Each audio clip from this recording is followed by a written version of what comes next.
ठंड में अमीर और गरीब बहू की गोद भर आई।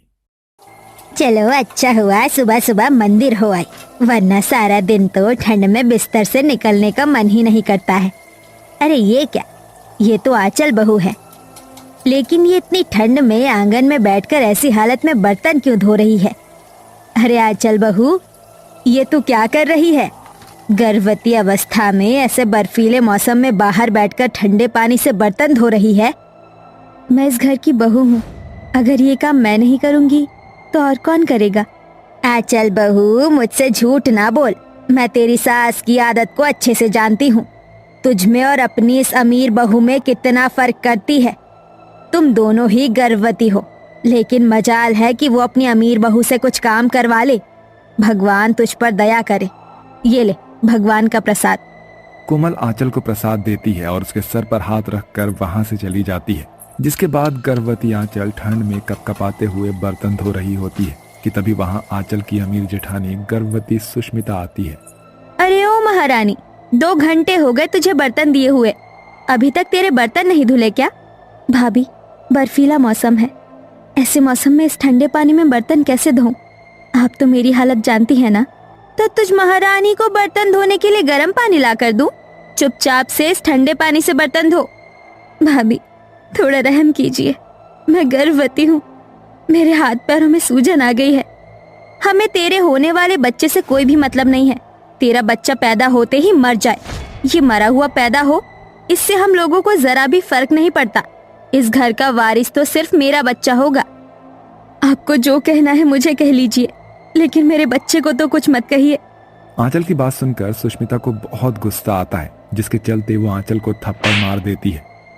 तेरी इतनी हिम्मत कि तू मुझसे जुबान लड़ाएगी? अपनी औकात मत भूल, समझी? आंचल एक गरीब परिवार की बेटी होती है, जिसके चलते आंचल की सास और जेठानी उसे जरा भी पसंद नहीं करते थे। आंचल के पति अमर और सुष्मिता का पति मोहन दोनों ही काम के सिलसिले में शहर से बाहर रहते थे, इसलिए आंचल पर हो रहे जुल्मों के बारे में उसके पति को भी जरा भी खबर नहीं थी। आंचल की सास और जेठानी उससे दिन रात बर्फीले मौसम में ठंडे पानी में काम करवाते थे और उस पर अत्याचार करते थे। ओह माय गॉड माँ जी, जरा इधर तो आइए, देखिए कैसी ये नौकरानी हमारे हीटर के सामने बैठकर आराम फरमा रही है। क्या हुआ बहू, क्यों चिल्ला रही है? हे भगवान, तेरी इतनी हिम्मत कि तू हमारे सोफे पर बैठकर हमारे हीटर के सामने आराम फरमा रही है। ये सोफा और हीटर क्या तू अपने दहेज में लेकर आई थी? चलो उठ यहाँ से। माँ जी, मेरी तबीयत कुछ ठीक नहीं है, सुबह से शरीर में बहुत दर्द हो रहा है और बुखार भी लग रहा है, इसलिए मैं थोड़ी देर हीटर के सामने बैठ गई। इतना ही हीटर के सामने बैठने का शौक है तो अपने गरीब माँ बाप से कहकर एक हीटर मंगवा ले। अगर आइंदा हमारे हीटर के आसपास भी नजर आई तो तेरा वो हश्र करूंगी कि 7 जन्मों तक नहीं भूलेगी।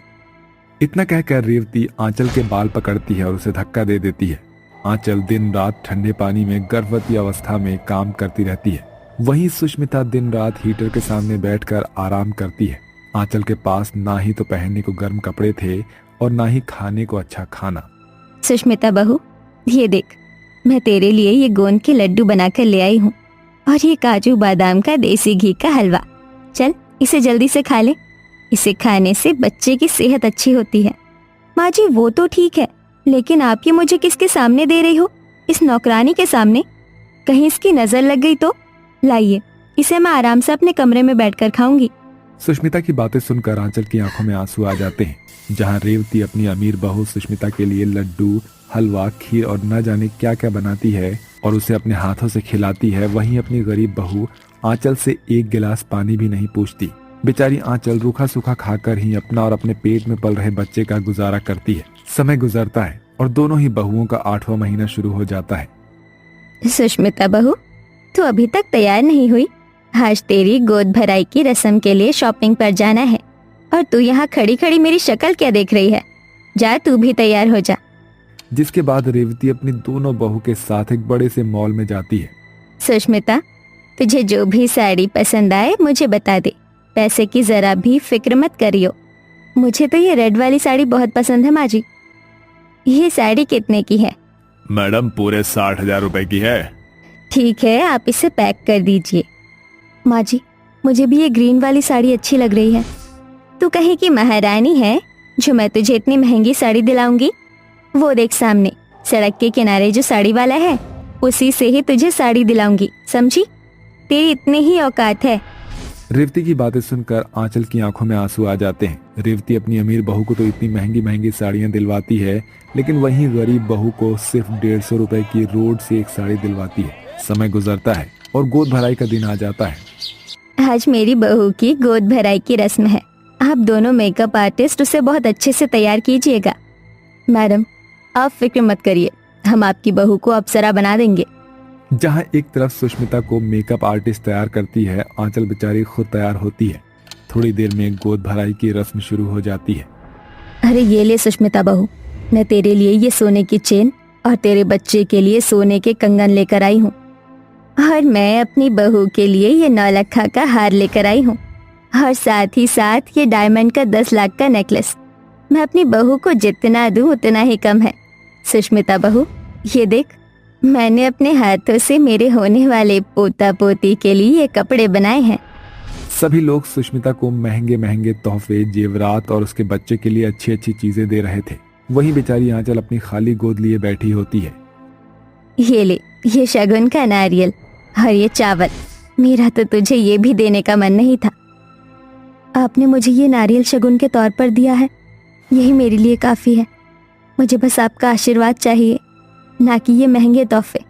ओहो यार, क्या मुसीबत है, मेरा तो यहाँ बैठे बैठे दम घुट रहा है।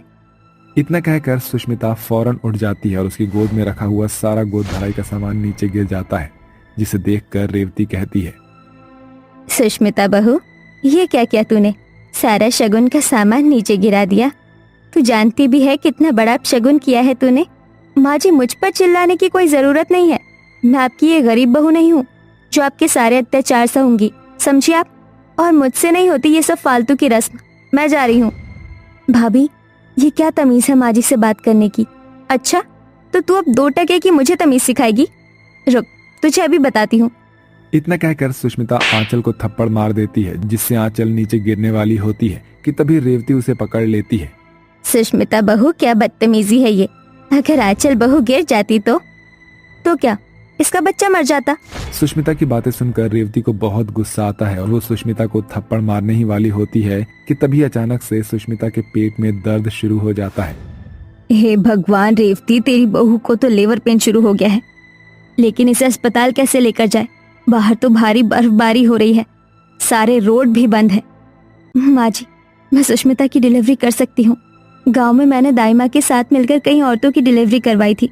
आप बस गर्म पानी का इंतजाम कीजिए। आंचल की बात सुनकर रेवती गर्म पानी का इंतजाम करती है, जिसके बाद आंचल अपनी जेठानी को कमरे में ले जाती है और उसकी डिलीवरी करवाती है। थोड़ी देर में सुष्मिता एक स्वस्थ बच्चे को जन्म देती है। मेरा बच्चा, माँ जी, मेरा बच्चा कहाँ है? बहू, तेरा बच्चा बिल्कुल ठीक है। ये देख, बिल्कुल तुझ पर गया है। ये सब कुछ सिर्फ आंचल बहू की वजह से हो पाया है। अगर वो तेरी सही टाइम पर डिलीवरी नहीं करती तो ना जाने क्या अनर्थ हो जाता। मुझे माफ कर देना, मैंने हमेशा तुम्हारे साथ इतना बुरा किया, लेकिन उसके बाद भी आज मेरा बच्चा बिल्कुल सही सलामत है। वो सब तुम्हारी बदौलत है। अपनी गलतियों पर बहुत शर्मिंदा हूँ, मुझे माफ कर देना। आप ये कैसी बातें कर रही हैं? जो हुआ उसे भूल जाइए। आप और मुन्ना बिल्कुल ठीक हैं। देखिए, मुन्ना तो बिल्कुल आप पर गया है। आंचल बिना कुछ कहे अपनी जेठानी और सास को माफ कर देती है, जिसके बाद कुछ ही दिनों में आंचल भी एक सुंदर से बच्चे को जन्म देती है। रेवती अपने दोनों बहुओं के बच्चों को एक समान प्यार करती है। दोनों बहुओं के बीच अमीरी और गरीबी की दीवार भी टूट जाती है और सभी मिलकर खुशी खुशी रहने लगते हैं। नए साल पर गरीब सहेली के ससुराल आई अमीर सहेली। माँ, आज नया साल है, सब लोग नए नए कपड़े पहनकर घूम रहे हैं और अच्छा अच्छा खाना भी खा रहे हैं, लेकिन हमने वही पुराने फटे हुए कपड़े पहने हैं। क्या हम लोग नया साल नहीं बनाएंगे? बेटा, ये नया साल ना सिर्फ अमीरों के लिए होता है, हम गरीबों के लिए नहीं। हम गरीबों के लिए क्या नया और क्या पुराना साल, जो कल था वही आज है। हमारी जिंदगी में कुछ भी नहीं बदला है। न जाने भगवान ऐसी किस्मत लिखता ही क्यों है। भावना और उसकी 6 साल की बेटी सेजल रोड किनारे सिग्नल लाइट के नीचे बैठकर ठंड में कपकपाते हुए अपनी किस्मत को कोस ही रहे होते हैं कि तभी रेड सिग्नल होने की वजह से सारी गाड़ियां रुक जाती हैं। मम्मी मम्मी, मेरी डॉल कितनी सुंदर है ना, अब इस डॉल से मैं रोज खेलूंगी। गाड़ी में बैठी 6 साल की श्रुति अपने डॉल से खेल रही होती है कि तभी श्रुति से वो डॉल गाड़ी के विंडो से बाहर गिर जाती है और ट्रैफिक सिग्नल ग्रीन होने की वजह से सभी गाड़ियां चलने लगती हैं। पापा पापा, गाड़ी रोको, मेरी डॉल बाहर गिर गई है। नहीं नहीं, मुझे वही डॉल चाहिए। श्रुति अपने डॉल के लिए बहुत ज्यादा रो रही होती है कि तभी अपनी माँ की गोद में सिमटी सेजल गाड़ी से डॉल को गिरता देख उस डॉल को उठाकर उस गाड़ी के पीछे भागने लगती है। थोड़ी देर में एक और रेड लाइट सिग्नल की वजह से सफेद सभी गाड़ियां रुक जाती हैं कि तभी भागती हुई सेजल उस गाड़ी के पास जाती है और गाड़ी का दरवाजा खटखटाने लगती है। मम्मी मम्मी, जल्दी से गेट खोलो ना, देखो देखो, इसके पास मेरी गुड़िया है। ये लो तुम्हारी गुड़िया, तुमने इसे नीचे गिरा दिया था ना। तुम मेरी गुड़िया को इतनी दूर से भाग भाग कर मेरे पास लेकर आई हो, थैंक यू। ये गुड़िया मुझे बहुत ज्यादा पसंद है। तुम कौन हो? तुम्हारा नाम क्या है? मेरा नाम सेजल है, मैं यही पास वाले बस्ती में ही अपनी माँ के साथ रहती हूँ। अरे बेटा, तुम्हारे पैर से तो बहुत खून निकल रहा है, तुम्हारी चप्पल कहाँ है? हम लोग बहुत गरीब हैं, हमारे पास खाने को रोटी नहीं है, तो चप्पल कहाँ से होगी? एक काम करो, तुम ये कुछ पैसे रख लो, इससे तुम डॉक्टर से दवाई ले लेना। तुम ये गुड़िया भी रख लो। लेकिन ये गुड़िया तो तुम्हें बहुत पसंद है। मेरा कोई दोस्त नहीं था, इसीलिए मम्मी पापा ने मुझे ये डॉल ला कर दी थी, लेकिन अब से तुम मेरी दोस्त हो। इतना कहकर श्रुति सेजल के गले लग जाती है, जिसके बाद अब हर साल, हर नए साल पर दोनों सहेलियां एक दूसरे से मिला करती हैं और साथ ही नया साल बनाती हैं। समय गुजरता है और दोनों सहेलियां बड़ी हो जाती हैं। मुझे तो यकीन ही नहीं हो रहा कि आज मेरी बचपन की सहेली की शादी है। तू मुझसे वादा कर, हम कभी मिले या ना मिले, लेकिन नए साल पर जरूर मिलेंगे। मैं तुझसे वादा करती हूँ कि हम जरूर नए साल पर मिलेंगे। समय गुजरता है और सेजल की भी शादी हो जाती है और ऐसे ही कई महीने गुजर जाते हैं।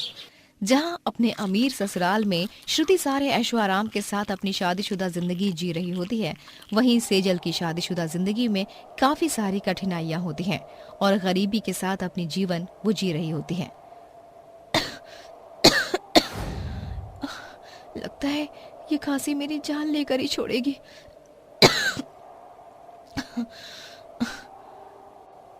अरे क्या हुआ बहू, सुबह से देख रही हूँ खांसी पर खांसी आ रही है, कहीं तेरी तबीयत तो नहीं खराब हो गई?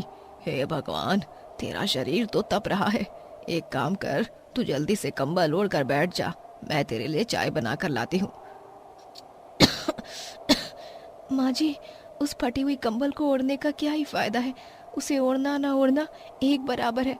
इस सर्दी के मौसम में नहीं तो ओढ़ने को ढंग से कंबल है और ना ही पहनने को गर्म कपड़े, तो ऐसे में तो तबीयत खराब होगी ही। आप बैठ जाइए, मुझे कुएं से पानी भर कर लाना है, घर में पानी खत्म हो गया है। बहू, मुझे माफ कर दे, शादी से पहले तूने अपने मायके में इतने दुख दर्द झेले और शादी के बाद अपने ससुराल में झेल रही है।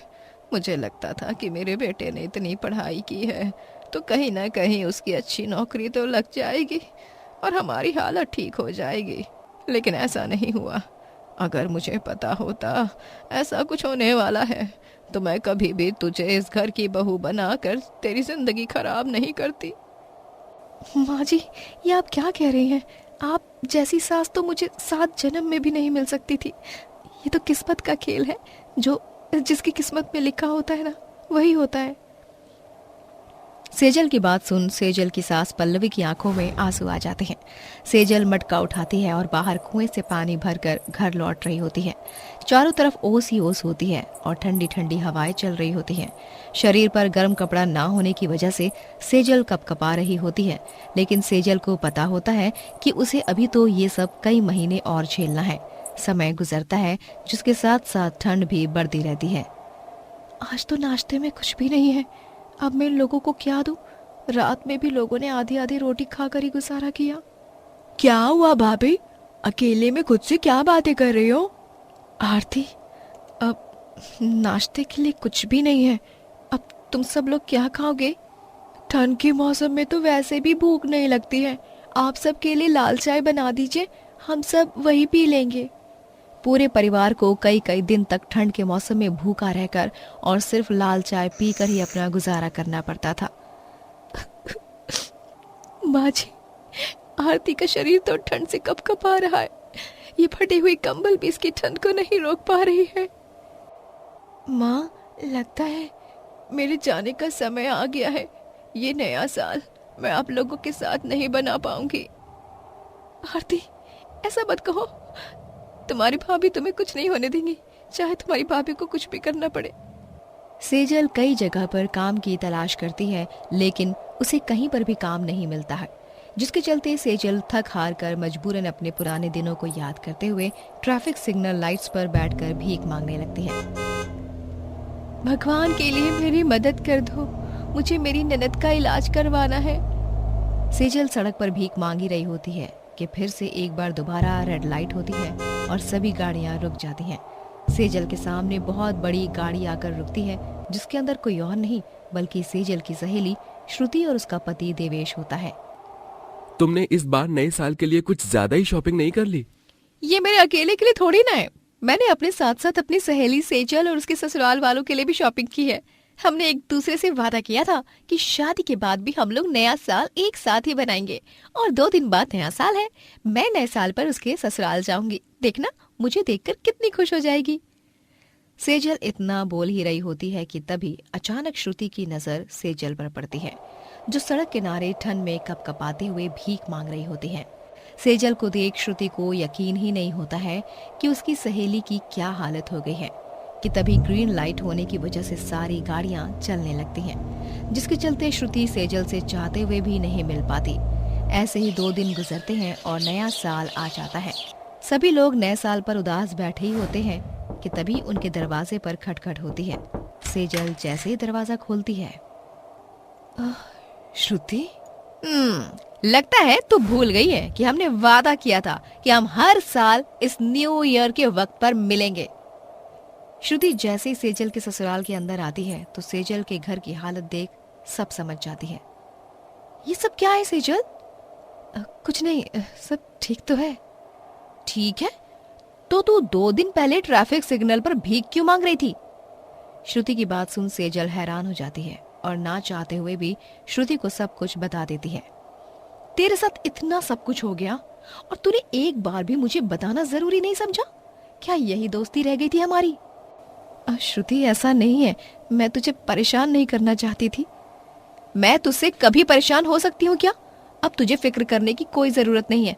मेरे हस्बैंड ने कुछ दिन पहले ही एक नई फैक्ट्री खोली है, उन्हें मैनेजर की जरूरत है और मैं चाहती हूँ वो मैनेजर तेरा पति हो, और मैं तेरे और सबके लिए ये नए कपड़े और खाने पीने का सामान लेकर आई हूँ। श्रुति की बात सुन सेजल की आंखों में आंसू आ जाते हैं और वो उसके गले लग जाती है, जिसके बाद अमर देवेश की फैक्ट्री में काम करता है, जिससे उसकी आर्थिक स्थिति भी ठीक होने लगती है और उसी के साथ दोनों सहेलियां हर साल खुशी खुशी नया साल एक दूसरे के साथ मनाती हैं।